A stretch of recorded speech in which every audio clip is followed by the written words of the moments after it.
အားလုံးကိုမင်္ဂလာပါအခုကျွန်တော်နဲ့အတူကြည့်ရှုမဲ့ဗီဒီယိုလေးကတော့ကျော်မျိုးမင်းရဲ့ကဘာမြေကြီးကကောင်းကြီးဩဘာပေးသွားတယ်ဆိုတဲ့ဗီဒီယိုနဲ့ပတ်သက်ပြီးကျွန်တော်နဲ့အတူကြည့်ရှုနားဆင်လိုက်ရအောင်နော်မထိုးပြီဗိုလ်ချုပ်ကြီးကျမ်းမာရေးကောင်းပါလေလို့ကြေညာပြီးတော့12နာရီအတွင်းမှာပဲနေပြီးတော့ပြင်မနာအခြေစိုက်ပြင်မနာကိုပြင်းအောင်မနာရတဲ့ပြင်မနာကိုပြင်းအောင်မနာရတဲ့ပြင်မနာကိုဗဟိုပြုပြီးတော့ငလင်လှုပ်သွားပါတယ် 4.4 magnitude ဆိုတာဘာလို့ရှိတယ်ငလင်လှုပ်သွားပါတယ်နော်ဆိုတော့အမဲဒါအတိတ်တပေါင်းနမိတ်ဆောင်မယ်ဆိုရင်ကဘာမြေကြီးကပထဝီမြေကြီးကတော့လှုပ်ခတ်ပြီးတော့ဩဘာကောင်းကြီးဩဘာပေးရတယ်အဲ့လိုပြောလို့တော့ရမလားတော့မသိဘူးပေါ့နော်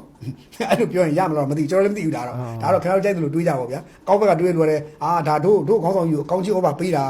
မဟာပထဝီမြေကြီးကလှုပ်ခတ်ဟီးပြီးတော့ကောင်းကြီးဩဘာပေးသွားပြီငါတို့ခေါင်းဆောင်ကြီးကိုဒီလိုမျိုးပြောရင်ပြောကြမှာပေါ့တချို့ကြတော့လဲ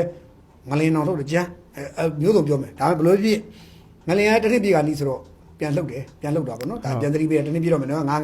တစ်နှစ်ပြည့်တော့မယ်နော်မင်းမင်းနဲ့တော့ငလင်ကလည်းပြန်သတိပေးတာပေါ့အလုပ်ပြန်သတိပေးတဲ့သဘောပေါ့နော်ဆိုတော့ဒီပြင်းမနာပြင်းအောင်မနာရတဲ့ပြင်းမနာကိုချုံမကြီးလည်းပြင်းအောင်မနာရတဲ့ပြင်းမနာပေါ့ဗျာပြင်းမနာကိုဘဟုပြုတ်ပြီးတော့ကိုချုံမကြီးပြင်းရင်လည်းမနာနဲ့အောင်ဆိုပြီးတော့ message ပေးတာလည်းတော့မသိဘူးပြင်းမနာကိုဘဟုပြုတ်ပြီးတော့ငလင်က 4.4 magnitude နဲ့လှုပ်သွားတာကိုငလင်လှုပ်ခတ်သွားတာကိုတွေ့ရပါတယ်ဒါထူးခြားတဲ့ဟာလေးတစ်ခုဖြစ်ပါတယ်နောက်တစ်ခုကဒီပြောနေပြီနော်ကျော်ပင်းပြောတာလည်းကဲတို့ခေါင်းဆောင်ကြီးကိုကောင်းကြီးဩဘာပေးသွားတာတဲ့ကဲငလင်ထဲမှာတော့ပါသွားရင်တော့ပြောလို့မရအောင်နော်ဟာဘာပဲရောက်နေပြီလည်းမသိဘူးနော်ဒီဗီဒီယိုလေးကတော့ဒီလောက်ပါပဲအားလုံးပဲဘေးရန်ကင်းပြီးရှစ်လန်းချမ်းမြေ့ကြပါစေဘိုင်ဘိုင်